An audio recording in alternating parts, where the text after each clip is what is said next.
Des jeunes suffisamment impliqués dans la consolidation de la démocratie, Adam Ali a lancé aujourd'hui son programme 2012, une initiative appuyée par l'ambassade des États-Unis au Mali. Valorisation, promotion des instruments traditionnels à cordes, un projet développé par des artistes maliens et japonais en partenariat avec le Palais de la Culture Amadou Hampâté-Bâ de Bamako. Le sport, la 4e édition du marathon Bank of Africa a été courue cet après-midi. La compétition qui vient de s'achever a mis sur le podium un Nigérian, un Kenyan et un Ghanéen. Mesdames, Messieurs, bonsoir, bienvenue. D'abord, c'est communiqué pour ouvrir cette édition. Le président de la République du Mali et l'ensemble des institutions de la République présentent leurs condoléances les plus attristées suite à l'assassinat du chef du village de Ambori, M. Moussa Balobo Maïga, par des assaillants armés se réclamant du MNLA dans la nuit du 18 février 2012.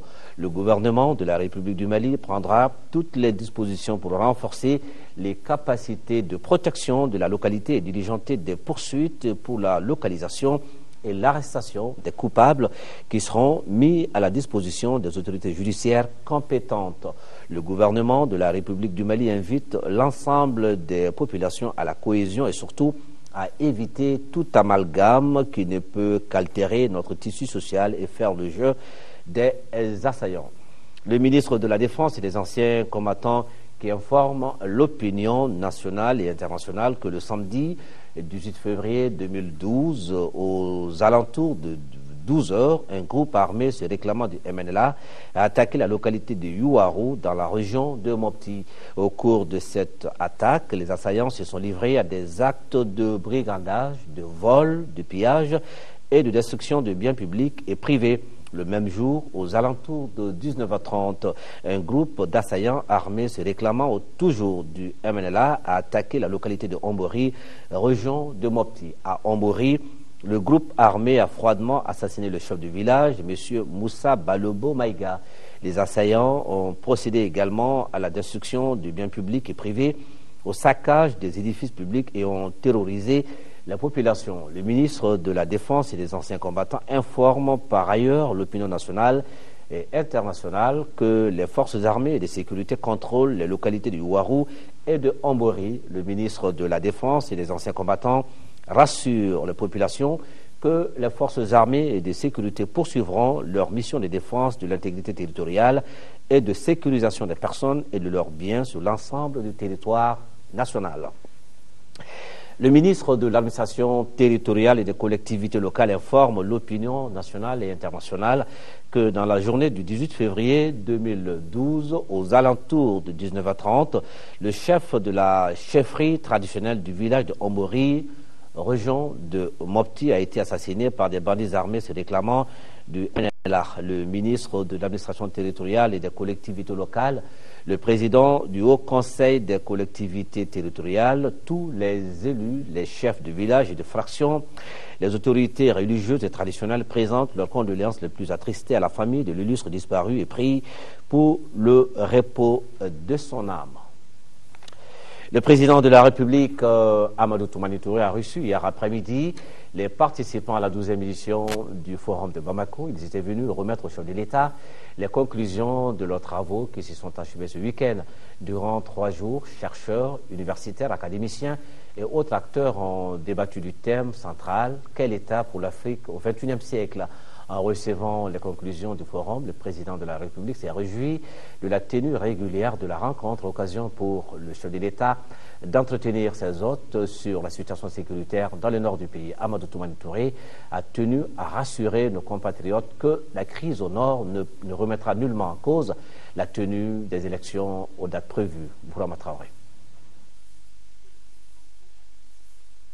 Les participants à la 12e édition du Forum de Bamako chez le président de la République, la tradition a été respectée. Ce n'est pas pour poursuivre les discussions, mais pour remettre au chef de l'État les conclusions du Forum.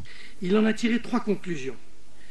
Dans le cas d'un ralentissement significatif de l'économie mondiale dans les prochaines années, l'Afrique apparaîtra à court, moyen et long terme comme une zone de croissance démographique et économique tout à fait exceptionnelle. Deuxième conclusion, dans le cadre d'une raréfaction de l'épargne à l'échelle mondiale, il sera nécessaire pour un pays comme le Mali de créer des instruments financiers originaux susceptibles de canaliser de l'épargne extérieure et intérieure nécessaire à l'accélération de la croissance. Enfin, beaucoup d'initiatives doivent être lancées et développées à l'échelle de la zone UEMOA, mais l'impulsion économique ne peut être que nationale. Après avoir reçu les conclusions du forum, le président de la République a exprimé toute sa satisfaction pour la régularité de la rencontre, un espace de réflexion et de partage d'expériences qui a traité cette année une thématique en prise directe avec l'actualité. Quel État pour l'Afrique au XXIe siècle? Il y a toujours un débat qui se dit trop d'États, peu d'États. Je me suis rendu compte qu'il faut toujours l'État. Parce que lorsque rien ne va, c'est vers l'État que tout le monde se tourne. Même ceux qui, à un moment ou à un autre, ont pensé que le peu d'État ou le moins d'État était une vision. Nous nous sommes rendus compte que lorsqu'ils ont eu leurs problèmes, c'est l'État qui a résolu. Je me suis rendu compte effectivement que c'est l'État, c'est partout part à la limite. Pour ce qui concerne les États africains, tout va à partir de l'État. Et tout revient à l'État.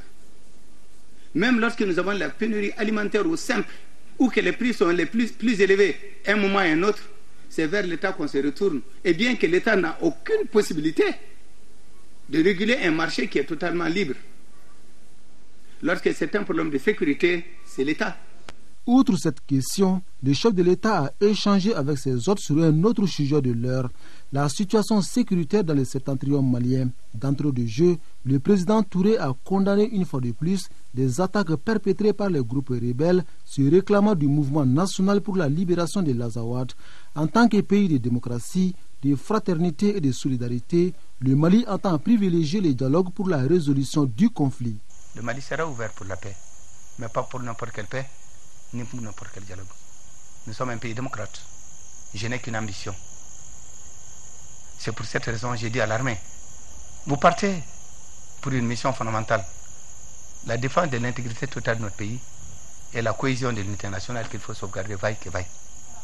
Mais votre mission première, c'est de vous battre, de faire tout pour que les élections se fassent.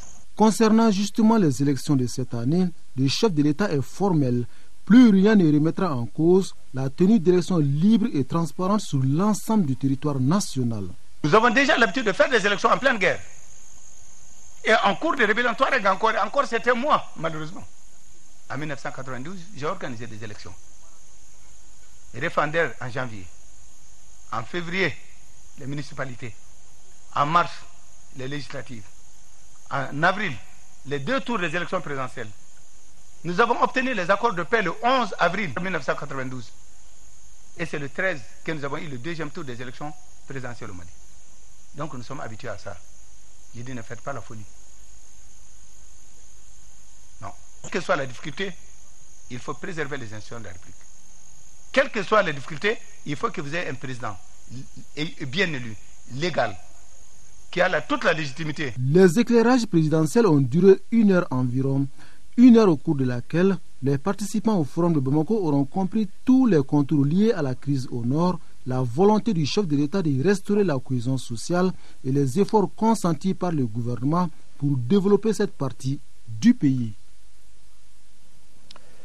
La réunion de synthèse sur les besoins et attentes des populations des 6 communes de Bamako s'est tenue hier. C'est au gouvernorat du district.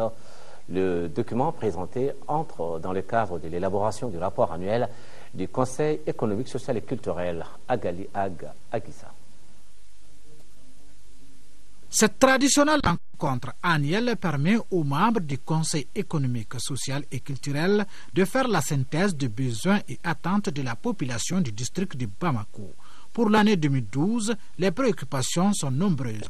Variés ces besoins le sont, nombreux ils le sont aussi, car ils se rapportent à une population diversifiée et exigeante, surtout lorsqu'il s'agit des sujets se rapportant à l'amélioration de ses conditions de vie. Le recensement de ces besoins des populations s'inscrit dans le cadre de l'élaboration du rapport annuel du Conseil économique, social et culturel. Les attentes des populations concernent tous les secteurs de développement. Les préoccupations sont d'ordre général. Il y a des problèmes de santé, des problèmes de sécurité, il y a des problèmes d'éducation. Dans tous les secteurs d'activité de la vie courante, nous avions des problèmes. Et ces problèmes, nous ne pouvons pas les classifier parce que nous disons que tout est important. Le document finalisé sera remis aux plus hautes autorités du pays. La réunion du district de Bamako a regroupé les directeurs des services techniques, les maires des 6 communes du district de Bamako et les membres du Conseil économique, social et culturel. Le ministre des Relations avec les institutions, le Dr Abdoulaye Sall, a présidé la cérémonie de lancement du programme 2012 Éveil de jeunesse de l'association pour le développement de l'Afrique à Damali, en partenariat avec l'ambassade des États-Unis d'Amérique. Ce programme se fixe comme objectif de trouver une vision commune et consensuelle des jeunes afin d'accélérer leur participation à la consolidation de la démocratie dans notre pays. Un reportage de Adama Tangara.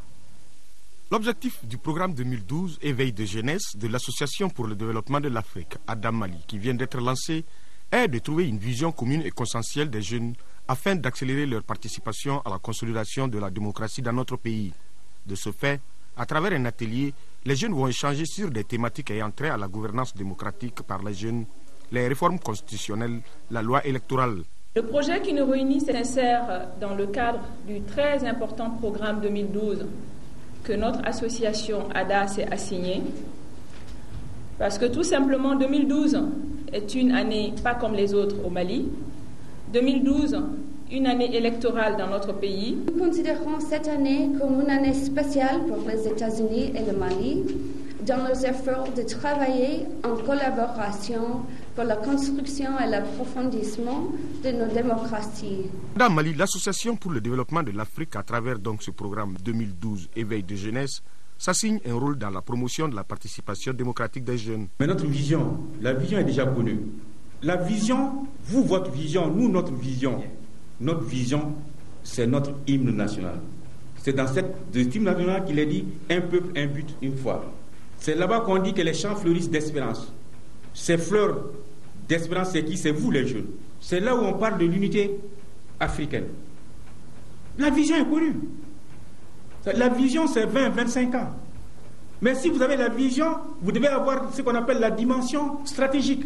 Les travaux seront sanctionnés par l'élaboration d'un document de référence proposant de nouvelles pistes pour le développement, la création d'un cadre de concertation entre les jeunes et les décideurs. 28 millions de francs CFA, c'est le coût de réalisation de la maternité de Ségou-Médine, fruit du jumelage commune de Ségou et celle de Richmond en Virginie, aux États-Unis d'Amérique. Le point avec Fousséni Samaké.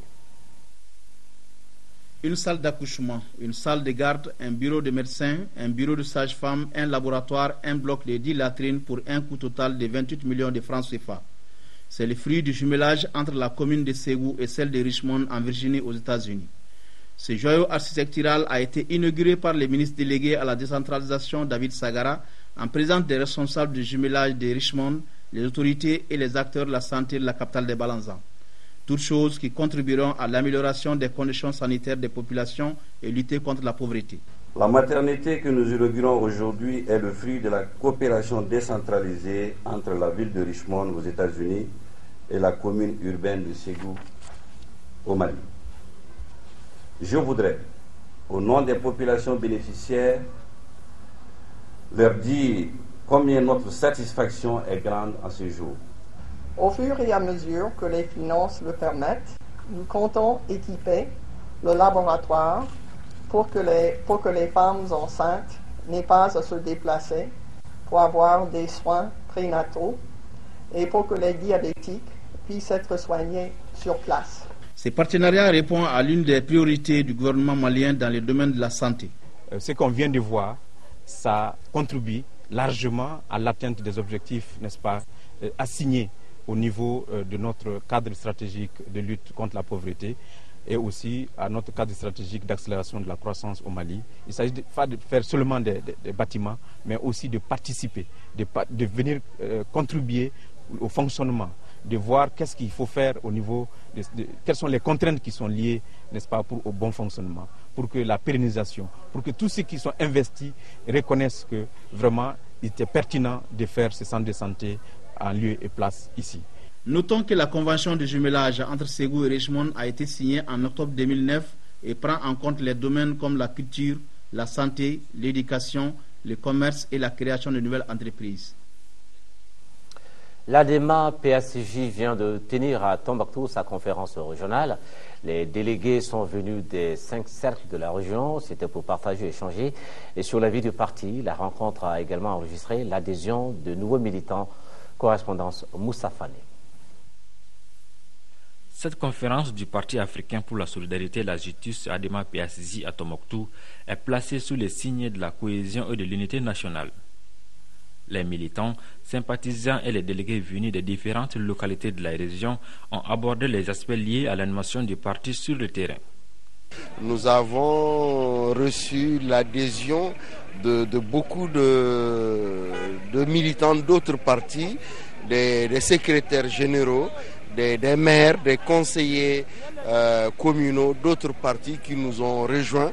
Donc on a voulu formaliser tout cela pour les présenter à nos militants et pour leur souhaiter la bienvenue dans la grande famille de l'ADEMA. L'ADEMA c'est une grande famille. L'ADEMA c'est le parti qui est ouvert à tous les Maliens, à tous les Africains. C'est pour ça qu'on dit Parti africain pour la solidarité et la justice. La conférence a adopté la liste du parti pour l'élection des conseillers nationaux. Les responsables du parti ont condamné les derniers événements survenus dans le nord de notre pays. Je suis là avec une double mission. Mission d'abord de rassurer nos populations que la région est habitable, la région est sécurisée. J'ai parcouru plusieurs cercles sans escorte militaire. J'ai prôné la cohabitation, j'ai prôné la cohésion. Et je crois que mon message a été entendu. La deuxième mission, et non des moindres, c'est la conférence régionale des sections qui devait désigner les 8 conseillers devant compétir avec les autres listes. Là également, nos espoirs sont très grands. La rencontre a enregistré l'adhésion de nouveaux militants.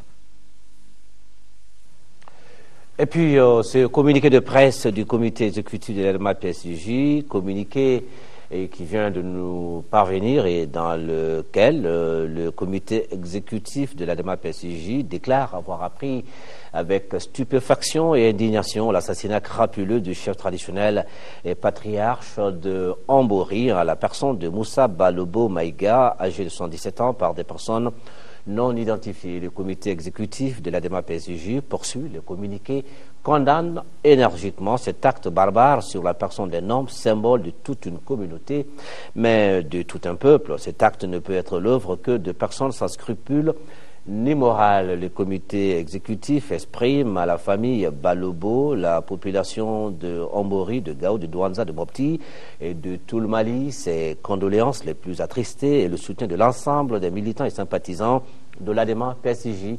Il demande une enquête diligente autour de ce crime crapuleux afin que les acteurs soient identifiés, poursuivis et châtiés par la loi. L'ADEMA invite les uns et les autres à garder leur sang-froid et à ne céder à aucune provocation. Le comité exécutif de l'ADEMA PACJ en appelle au pouvoir public pour que cet acte ne demeure pas impuni et que force reste à la loi et à l'état de droit. L'association Synergie des initiatives pour la renaissance africaine, SIRA, lance ses activités. Le temps a été donné ce matin, c'était lors d'une rencontre au Palais de la Culture. L'association créée il y a 6 mois de cela se donne comme ambition la sauvegarde de la culture malienne dans toute sa diversité. Agali Aguissa. C'est dans cette atmosphère festive qu'ont démarré les activités de l'association SIRA, entendue par là Synergie des initiatives pour la renaissance africaine. L'association créée il y a seulement 6 mois entend préserver l'identité culturelle du Malien à travers des actions de sensibilisation. Digiasra à langue nationale bambana, qui veut dire le chemin de l'espoir, met en œuvre un plan d'action pour atteindre ses objectifs. Tous ces jeunes ont soif d'un retour à nos valeurs ancestrales qui faisaient une fierté pour les Maliens. À l'étranger comme à l'intérieur, nous faisons des petits forums. Les petits groupuscules que ce soit, on les approche. Et cette approche-là, on l'a appelée communément Guélé-Cambarou. Car on dit aussi dans notre tradition qu'une fois que tu es sur le Guélé, tu n'as pas le droit de mentir. À un moment donné, le Mali retrouvera son identité. Les initiateurs de l'association, qui n'ont aucune ambition politique, comptent participer activement aux élections à venir. Les élections 2012 n'entachent à rien le lancement de Sira en ce moment. Mon ambition est que le Mali ait des dirigeants vraiment qui méritent réellement d'être des dirigeants de ce pays. Et nous allons nous battre pour aider n'importe quel candidat qui a les mêmes idéologies que nous. Sinon, au niveau Sira, nous, on n'a pas d'ambition présidentielle. La prestation de la mosaïque des artistes a donné un éclat festif à la cérémonie du lancement du mouvement Sira. Le ministre de l'Élevage et de la Pêche était hier dans la ferme piscicole de Boubacar Diallo. Dans notre édition de 20h, vous avez certainement pu suivre un reportage sur cet investissement d'1,3 milliard de francs CFA, occupant une superficie de 10 hectares et qui envisage une production de 500 tonnes de poissons par an. Et voilà, ce soir, nous restons dans cette ferme, mais cette fois-ci pour faire un point focal sur les différents processus de fertilisation qui donnent un taux de fécondation de 100%. Les explications avec Sandy Alassane Touré. Il est le directeur régional de la pêche de Koulikoro et il est au micro de Alpha Maïga. La première étape, il s'agit vraiment d'avoir des très bons géniteurs. Des géniteurs mâles et des géniteurs femelles. Et une fois on a vraiment ces géniteurs, le mâle il est sacrifié. Une fois le mâle il est sacrifié, on prend la glande hypophysaire qui se situe au niveau du crâne. C'est une petite boule blanchâtre qui est au milieu du crâne. Et cette boule-là, on la met dans un petit bocal et on la réduit avec un peu d'eau. Et cette eau-là, on l'injecte au niveau vraiment de la femelle. Pourquoi cette injection? C'est pour stimuler la ponte ovulaire. On retrouve que la femelle a le ventre vraiment très gonflé et le ventre vraiment blanchâtre. On prend cette même femelle et on extrait vraiment les œufs de cette femelle qu'on recueille vraiment dans un bol ou dans un verre, dans un récipient. Maintenant, le mâle en question, on recueille les organes mâles au niveau vraiment de ce mâle sacrifié. Et en un mot, les testicules. Et ces testicules, on les nettoie très bien à partir d'un Climex. Et là, la latence, à partir d'une aiguille, on verse la latence sur les œufs. Et on le mélange très bien. Et on met vraiment un peu d'eau salée au niveau de ces œufs-là. Et une fois bien salé et bien mélangé, au bout de 3 à 4 minutes, on va déverser vraiment ces œufs-là au niveau des incubateurs dans l'écloserie. Une fois cela est fait, on épand les œufs au niveau de l'incubateur et en fonction de la température, les larves vont commencer à se développer, des milliers de larves. Les larves, une fois développées, ils continuent vraiment à vivre vraiment du contenu de leur sac vitellin. Une fois ce sac vitellin vraiment tombé, on commence à donner de la nourriture vraiment aux alevins et qui ont le stade vraiment de fingerlings. Et là, on a tout de suite la reproduction et la production vraiment des alevins. Voilà. En 4e région, 1,6 milliard de francs CFA, c'est le budget initial du programme d'appui à la promotion de l'emploi dans le secteur privé au Mali, PAPES Prime. Dans la session du comité de pilotage interrégional, Ségou Mopti, dans la capitale de Balanzan. Les administrateurs examinent le rapport de bilan d'activité budgétaire 2011 et la programmation des activités 2012 d'une cohérence à Maïguéré, au Robert de l'eau. La présente session du comité de pilotage interrégional de Ségou et Mopti du programme d'appui à la promotion de l'emploi dans le secteur privé au Mali, PAPES Prime. Le PAPES Prime a examiné puis adopté le rapport bilan d'activité 2011 de la composante B du programme, budgétisé à près d'1,6 milliard de francs CFA. Je dirais que c'est un programme au début qui a trébuché, mais avec les nouvelles structures, les nouveaux instruments de travail qu'on a eu à faire, Aujourd'hui, nous sommes à plus de 50% de réalisation du programme. Donc, ce qui veut dire que le PAPES a pris un élan et cet élan qu'il faut renforcer. Le PAPES Prime est un programme conçu avec le gouvernement malien sur appui de l'ambassade de Danemark. C'est un programme qui touche pratiquement à tous les secteurs et tous les cercles de Mopti sont concernés par ce programme. Et il y a eu des réalisations dans le cadre de ce programme dans tous les cercles de la région de Mopti. Outre l'analyse des actions budgétisées en faveur des jeunes, des femmes, et intégrant les thèmes transversaux du changement climatique et du VIH-Sida, sans occulter les contraintes et la mise en œuvre des recommandations formulées lors de la revue conjointe à mi-parcours. Les administrateurs se sont appesantis sur les infrastructures.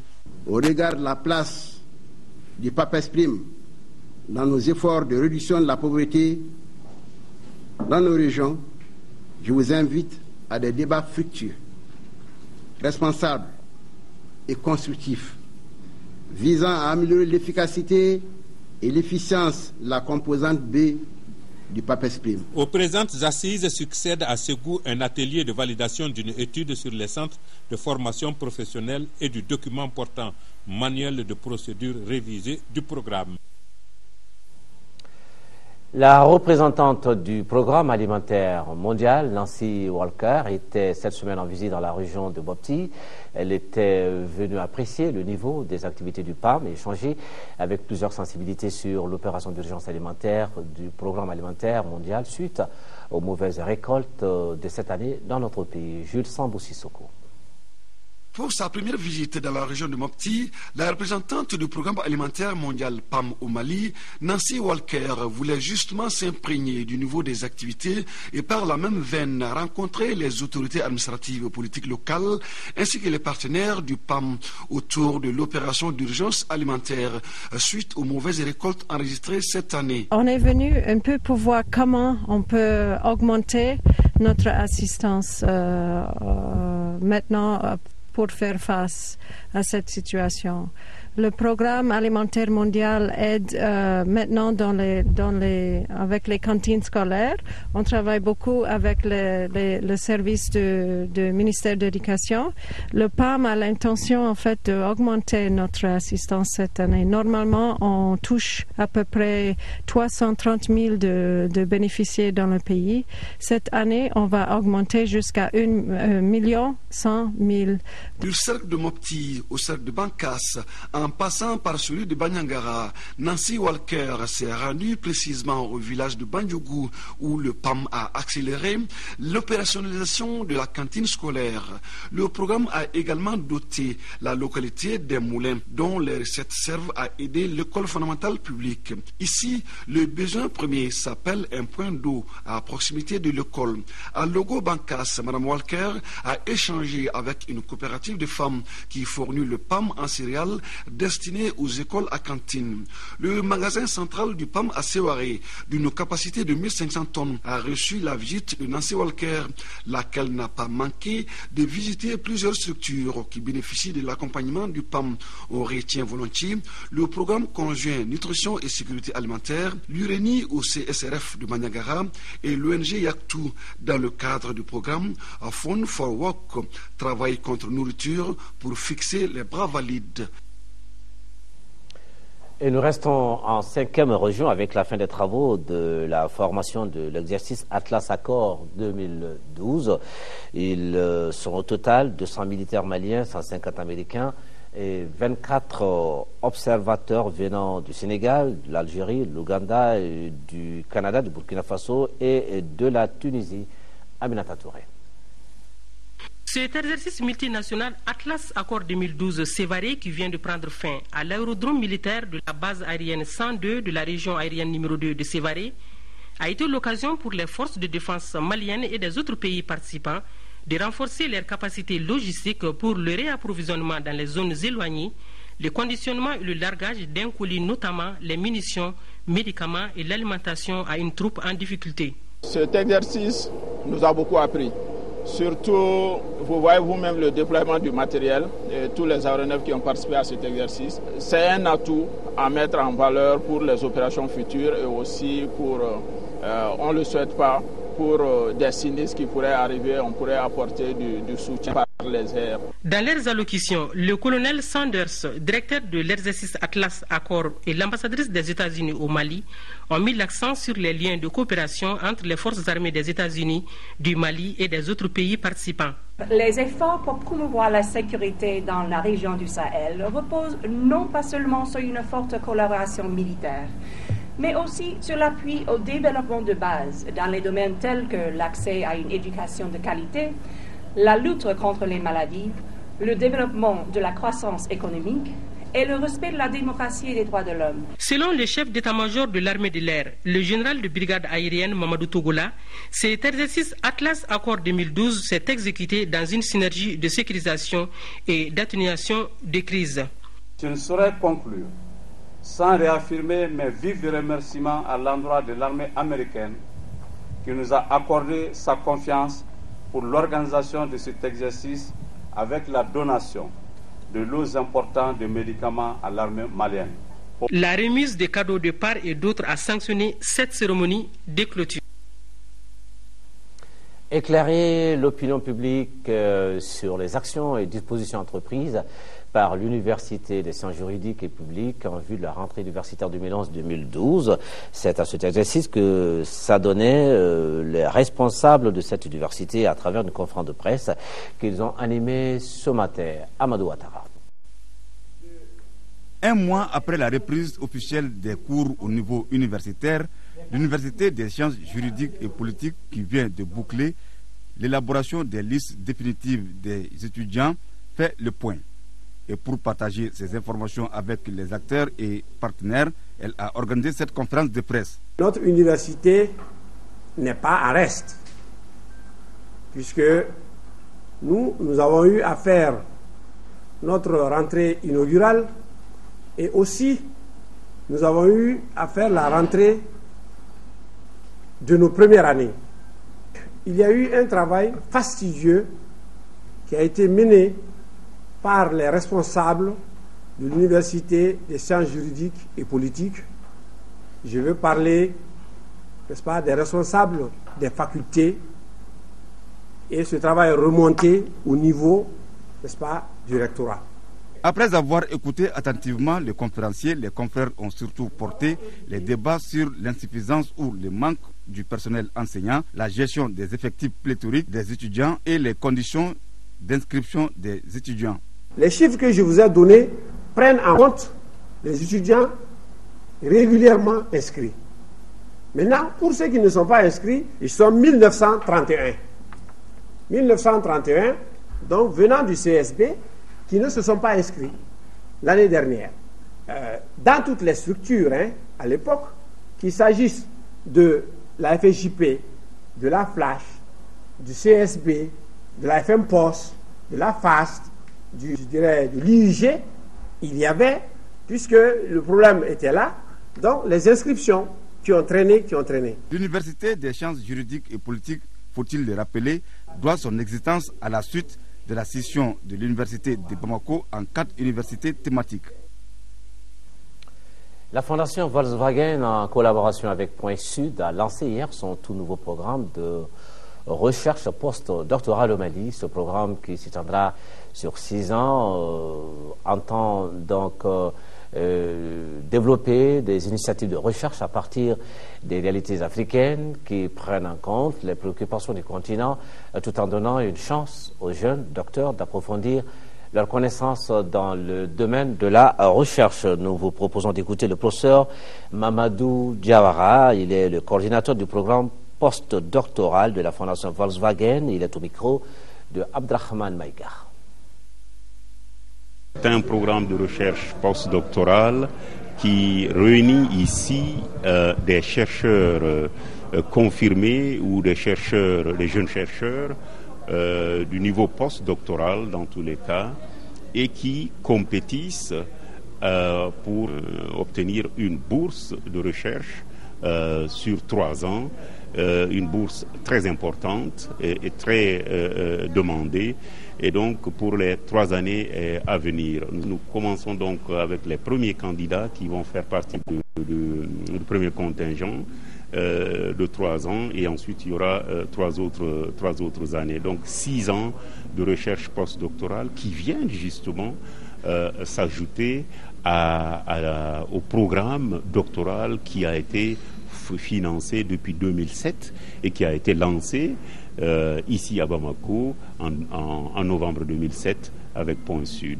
Ce programme est extrêmement intéressant pour nous, pays en développement, de plusieurs points de vue. Le premier point de vue, c'est que cette politique de la Fondation vise à développer l'initiative de la recherche à partir de nos propres pays, à partir de l'Afrique. Comme vous voyez, vous avez vu vous-même dans la salle, ce sont des chercheurs africains, des postdoctorants africains qui sont choisis en fonction de leurs projets qu'ils ont conçus en Afrique, à partir de l'Afrique et avec les préoccupations propres à ce continent. Ça, c'est extrêmement important. Le deuxième élément qui est extrêmement important dans cette démarche de la Fondation, c'est que nous avons constaté que nos chercheurs, à partir du moment où ils font leur PhD, ils sont en rade.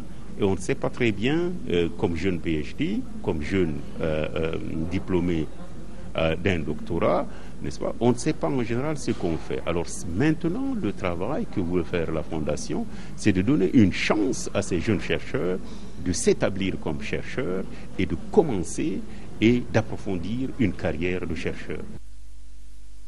Et voilà, on va ajouter que cette cérémonie de lancement s'inscrit dans le cadre de la commémoration des 50 ans de la Fondation Volkswagen et du 15e anniversaire de Point Sud. Déjà en 50 ans d'existence, la Fondation Volkswagen a injecté 3,6 milliards d'euros pour accompagner les chercheurs africains. L'Association des Maliens rapatriés de la Libye et du Maghreb a commémoré ce vendredi le premier anniversaire des événements douloureux survenus en Libye. L'acte de Coran, prière et bénédiction pour le repos de l'âme des victimes et pour un Mali prospère ont été les faits marquants de cette journée. Tchomoko Konaté. C'est précisément le 17 février 2011 que la révolution contre le régime de Muammar Kadhafi s'est déclenchée en Libye. Un événement douloureux ayant entraîné de nombreuses pertes en vie humaine et des milliers de rapatriés. Pour le repos de l'âme des victimes, l'Association des Maliens rapatriés de la Libye et du Maghreb, en abrégé à Marlim, a organisé cette séance de lecture du Coran, un devoir de mémoire. La séance a été mise à profit pour implorer le Tout-Puissant pour la restauration définitive de la paix dans le Nord Mali. Sans la paix, il n'y a pas de développement. Et nous voulons toujours un Mali émergent, un Mali qui prospère. Et avec la guerre, rien ne peut marcher. Cette action est saluée par les autorités, les leaders religieux et les chefs coutumiers. Et je crois que la journée symbolise également la volonté des Maliens qui sont en Libye, qui sont rentrés et qui sont là-bas, de faire de cette journée également une journée de paix, une journée de bénédiction, une journée de solidarité, une journée de fraternité, de raffermissement de l'unité de la nation malienne. L'Association des Maliens rapatriés de la Libye et du Maghreb entend perpétuer cette commémoration annuelle du déclenchement de la guerre en Libye.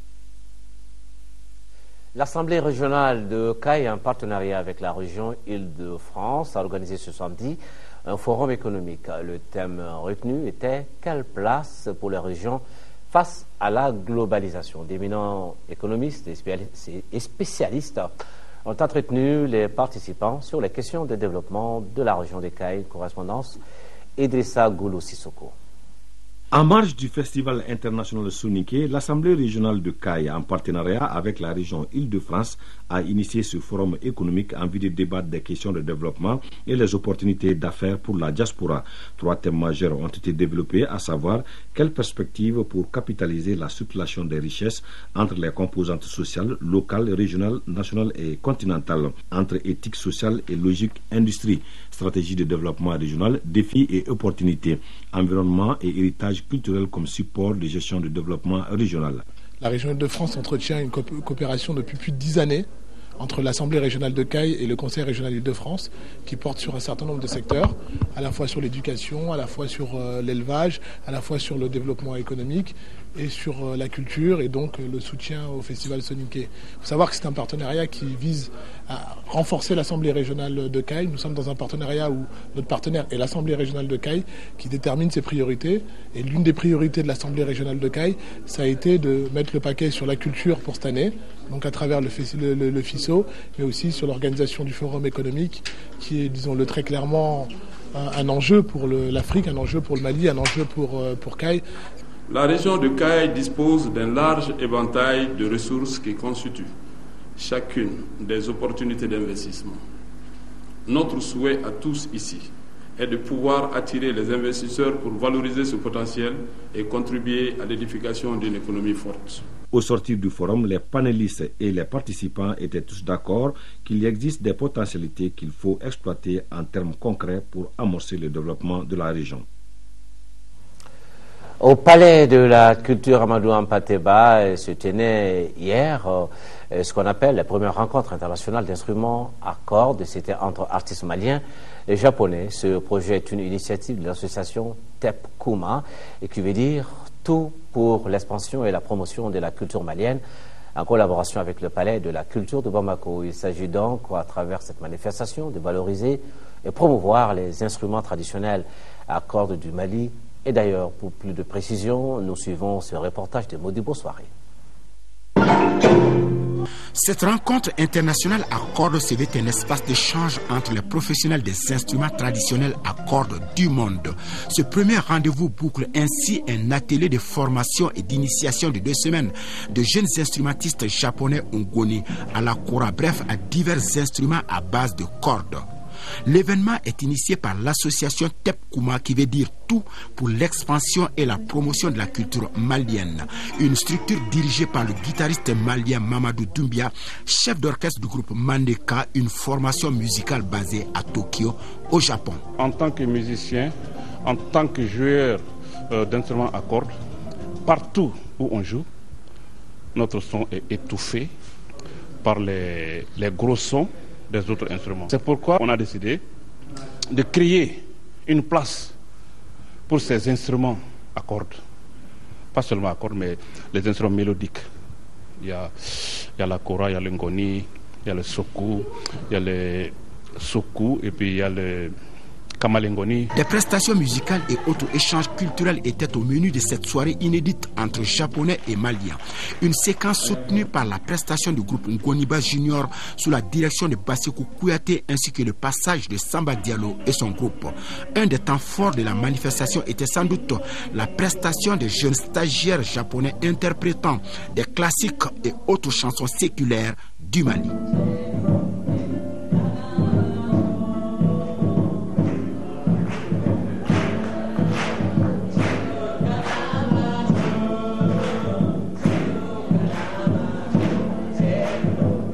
Des chansons tirées du répertoire de l'ensemble instrumental national du Mali qui encadrait tous les stagiaires. À l'issue de la manifestation, des attestations ont été décernées aux élèves qui ont suivi l'atelier d'initiation aux instruments de musique traditionnelle. Je crois que cette initiative est à saluer.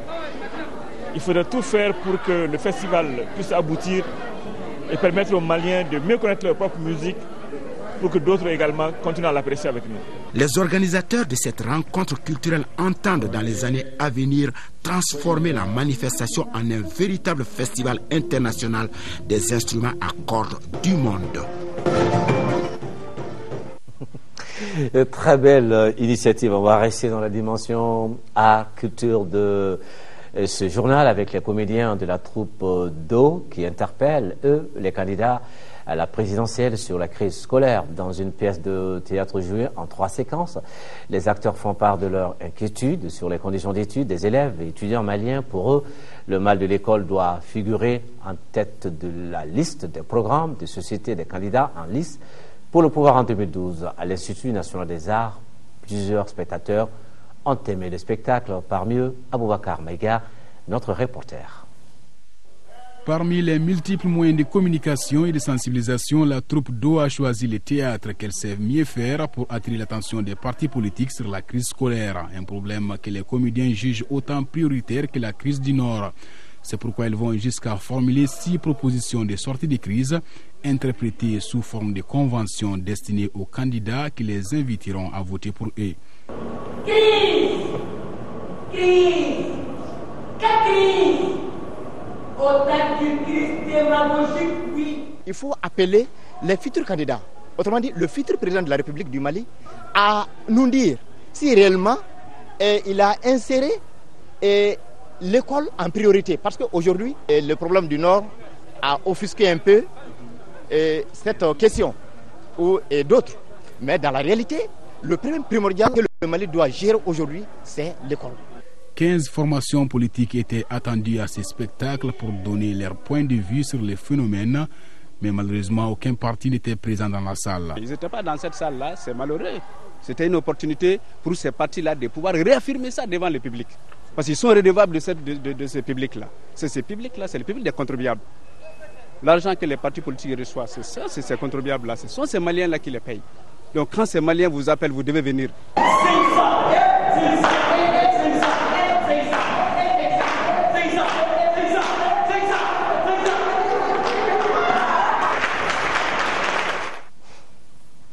Maintenant, le sport, football féminin, préliminaire de la Coupe du Monde Junior Ouzbékistan 2012. Hier après-midi, au stade Omnisport Modibo Keïta, le Mali a dominé 4-0 la Guinée équatoriale pour le compte du match aller. Le compte rendu de la rencontre avec Assa Soumaré. Les Maliennes démarrent le match tambour battant, témoin ces 2 occasions nettes. 4e minute seule face à la gardienne, Kébé Traoré met sur la transversale. Et 7e minute, ce coup franc qui frappe le poteau. Dès lors, le match devient plus intense. Ce n'était que partie remise. Il a fallu attendre la 18e minute de jeu pour voir l'ouverture du score par Kébé Traoré qui, d'une tête piquée, a mis la balle au fond des filets gardés par Tala Fokam Pauline. 1-0 pour le Mali.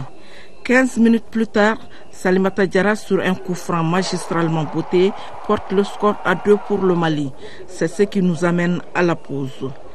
À la reprise, suite à une mauvaise relance de la gardienne qui retrouve Nafissatou Keïta, elle n'hésite pas à tirer 3-0 pour le Mali. On était à la 57e minute.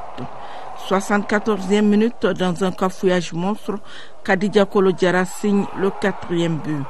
Les Équato-Guinéennes cherchent en vain de sauver l'honneur, mais elles ne parviendront pas. 4-0 pour le Mali, une victoire qui relance les débats.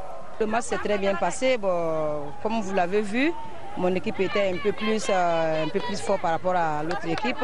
C'est le début.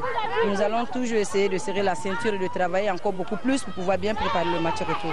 Le match retour s'annonce bien parce que là, il faut lutter chez soi d'abord avant de faire quoi que ce soit chez l'adversaire. Donc je vois que c'est bien parti pour nous. Si on force un peu, ça ira quand on ira là-bas chez eux. Le Mali reçut donc un pas vers le prochain tour. Sport encore, la 4e édition du marathon Bank of Africa a été courue cet après-midi. La compétition qui vient de s'achever a mis sur le podium un Nigérien, un Kenyan et un Ghanéen. Le résumé, le compte rendu avec Abdul Karim Kaba. C'est Kabiru Dan Malan du Niger qui gagne le premier prix du 4e marathon international Bank of Africa. Il a gagné la course de 42 km en 2 heures 33 minutes 19 secondes. Ce champion en 2012 avait gagné aussi ce même marathon BOA en 2010. En tout cas, moi je suis fier d'avoir gagné ce marathon de Bamako parce que j'ai commencé à préparer ça il y a à peu près 3 mois de cela. Il y a une amélioration encore concernant l'organisation. De quel côté? Dans le circuit, parce qu'il n'y a pas assez de perturbations. En 2e position arrive le Kenyan Eston Ngiara Nyaga. Le Ghanéen Akoka William est 3e. Le premier Malien pour ce marathon Bank of Africa est arrivé 7e. Djibril Sogodogo a reçu un prix spécial du ministre de la Jeunesse et des Sports. Ce 4e marathon international BOA est dédié à l'armée nationale. Les responsables sont satisfaits de cette édition et entendent multiplier les efforts pour encore parfaire le marathon international Bank of Africa Bamako. L'occasion est opportune à ce niveau-là de saluer la présence parmi nous des athlètes venus de Kidal, de Gao et de Tombouctou. Et comme c'est dédié à l'armée, ces hommes et ces femmes qui se battent pour notre sécurité, pour l'intégrité territoriale de notre pays, c'est l'occasion de dire bravo à nos forces armées et que le peuple est avec nous. Il y a quelques années, on ne rêvait pas de ça. Et maintenant, ce rêve-là est devenu réalité. Nous devons prendre conscience donc, de nos faiblesses en ce moment en la matière pour mieux bâtir les éditions à venir. Vu la mobilisation et l'engouement autour de cet événement, les dirigeants de la Bank of Africa comptent pérenniser ses partenariats avec la Fédération malienne d'athlétisme. Aujourd'hui, on ne peut que saluer la performance. Les 5 premiers qui viennent de finir le marathon, hommes, sont malheureusement des athlètes en provenance d'autres pays. J'aurais voulu voir un Malien classé parmi les 5 premiers. Ça veut dire qu'il y a encore un travail de fond à faire par la Fédération malienne d'athlétisme pour mettre à niveau les athlètes maliens afin que un parmi eux puisse se classer sur le podium au cours de la prochaine édition. À côté de ce marathon, il y a eu aussi 2 courses en ligne. 5 km pour les cadets, garçons et filles, et 10 km pour les dames. Chez les dames, la Tanzanienne Sarah Kavina a chipé la première place à Sitambouare, première l'année dernière. À l'ère des récompenses, le Nigérien Kabiru Dan Malan a eu 1 million de francs CFA. Les autres vainqueurs ont eu chacun une enveloppe et de nombreux lots. Et nous rappelons ces communiqués avant de boucler notre journal. Le président de la République du Mali et l'ensemble des institutions de la République présentent leurs condoléances les plus attristées suite à l'assassinat du chef de village de Ombori, Moussa Balobo Maïga, par des assaillants armés se réclamant du MNLA dans la nuit du 18 février 2012. Le gouvernement de la République du Mali prendra toutes les dispositions pour renforcer les capacités de protection de la localité et diligenter des poursuites pour la localisation et l'arrestation des coupables qui seront mises à la disposition des autorités judiciaires compétentes. Le gouvernement de la République du Mali invite l'ensemble des populations à la cohésion et surtout à éviter tout amalgame qui ne peut qu'altérer notre tissu social et faire le jeu des assaillants. Le ministre de la Défense et des anciens combattants informe l'opinion nationale et internationale et que le samedi 18 février 2012, aux alentours de 12 heures, un groupe armé se réclamant du MNLA a attaqué la localité de Youarou dans la région de Mopti. Au cours de cette attaque, les assaillants se sont livrés à des actes de brigandage, de vol, de pillage et de destruction de biens publics et privés. Le même jour, aux alentours de 19h30, un groupe d'assaillants armés se réclamant toujours du MNLA a attaqué la localité de Ombori, région de Mopti. À Ombori, le groupe armé a froidement assassiné le chef de village, M. Moussa Balobo Maïga. Les assaillants ont procédé également à la destruction de biens publics et privés, au saccage des édifices publics et ont terrorisé la population. Le ministre de la Défense et des anciens combattants informe par ailleurs l'opinion nationale et internationale que les forces armées et de sécurité contrôlent les localités de Youarou et de Ombori. Le ministre de la Défense et des anciens combattants rassure les populations que les forces armées et de sécurité poursuivront leur mission de défense de l'intégrité territoriale et de sécurisation des personnes et de leurs biens sur l'ensemble du territoire national. Le ministre de l'administration territoriale et des collectivités locales informe l'opinion nationale et internationale que dans la journée du 18 février 2012, aux alentours de 19h30, le chef de la chefferie traditionnelle du village de Ombori, région de Mopti, a été assassiné par des bandits armés se réclamant du MNLA. Le ministre de l'administration territoriale et des collectivités locales, le président du Haut Conseil des collectivités territoriales, tous les élus, les chefs de village, de fractions, les autorités religieuses et traditionnelles présentent leurs condoléances les plus attristées à la famille de l'illustre disparu et prient pour le repos de son âme. Ce journal s'achève. Ce programme, cette émission donc à suivre dans notre programme ce soir, votre émission Question d'actualité de ce soir donc, porte sur le thème de la 12e édition du Forum de Bamako, Quel État pour l'Afrique au XXIe siècle? Les invités de l'émission, les participants du dit forum, question d'actualité, c'est à partir de 21h30 avec Niaza Koulibaly. Merci, bonsoir.